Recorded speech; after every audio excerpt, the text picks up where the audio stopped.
Assalamualaikum warahmatullahi wabarakatuh. Hello everyone. So, how are you today? I hope you're fine and always fine and stay healthy.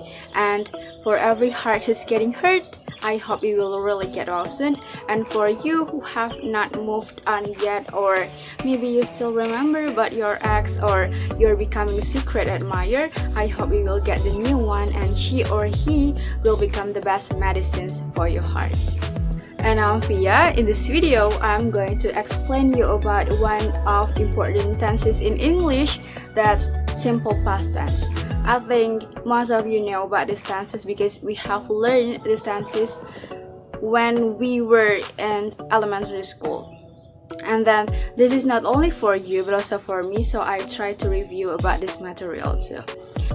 Before I start my explanation, I want to give you information that my Instagram will be my media for uploading my English presentation. So I hope you will always enjoy my video, and I hope this video will help you to learn more about English.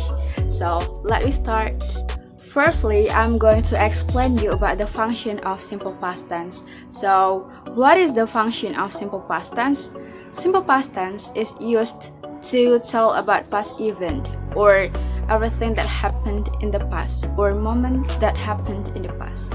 So if you want to tell about your last activities or your experience, you use simple past tense. Now we're going to the structure or the formula of simple past tense. Actually, simple past tense divided into two sentences, verbal and nominal. If you are still confused about verbal and nominal, so verbal sentence is a sentence which use verb, and the nominal sentence is sentence without verb. The sentences without verb, it means that we can use adverb, noun, or adjective. Now, I'm going to explain you about the formula or the structure of verbal sentence in simple past tense. So the structure or the formula of simple past tense for verbal sentence, for positive sentence, the structure is subject plus verb 2 plus object. I think all of you know about subject. Subjects are I, you, they, we, she, he, it, and me. And then in simple past tense we use verb 2. If in simple present tense we use verb 1. So verb 1 for simple present tense and verb 2 for simple past tense. And then plus object. And for negative sentence, the structure is subject plus did plus not plus verb 1 plus object. So in simple past tense for negative we use did. If in simple present tense we use do or does. And also we can use did for all subjects. If in simple present tense we use do for subject plural and we use does for subject single or singular. And then plus not because this is negative. And then remember, the verb is back to verb 1 and then plus object.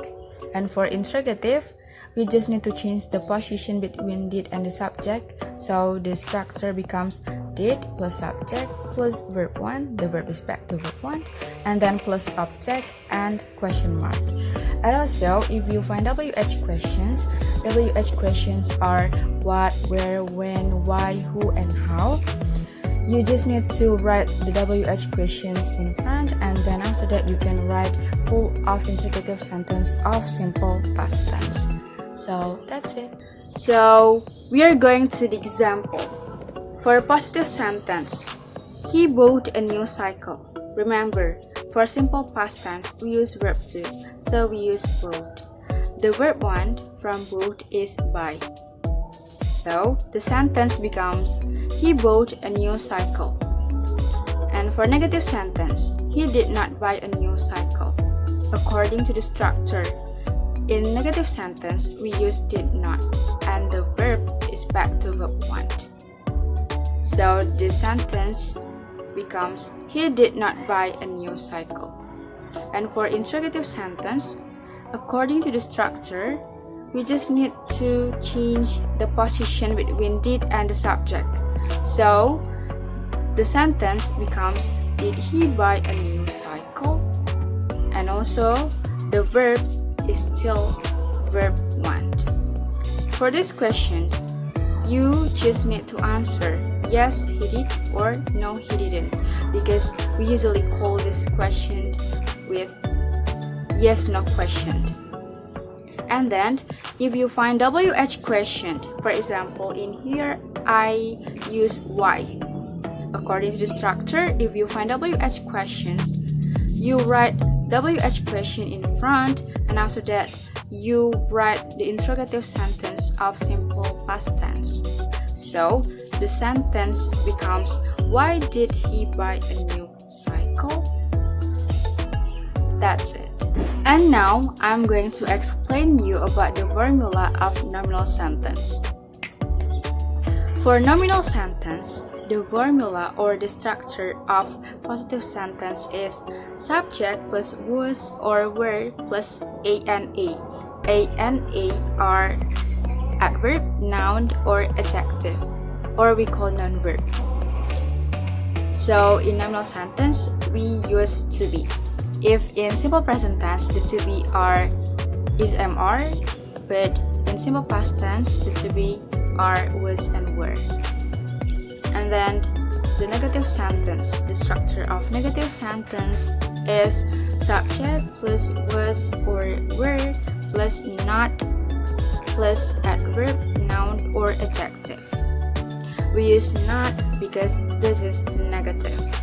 And then the interrogative, same with the verbal, we just need to change the position between the to be and the subject. So the structure becomes was or were plus subject plus ana plus question mark. And also, if you find WH question, you just need to write WH question in front, and after that full of interrogative sentence of simple past tense. And also I want to explain about the using of was and were. Before I give you the example, I want to give you information that we use was for subject single or singular, I, she, he, it, name, and then we use were for plural subject, or you, they, and we. And now we're going to the example. So the example of simple past tense in nominal sentence for positive, she was angry with me. According to the structure, we use to be, so we use was. Why? Because the subject is single, and angry is not verb. And for negative sentence, she wasn't angry with me. We can also write, she was not angry with me.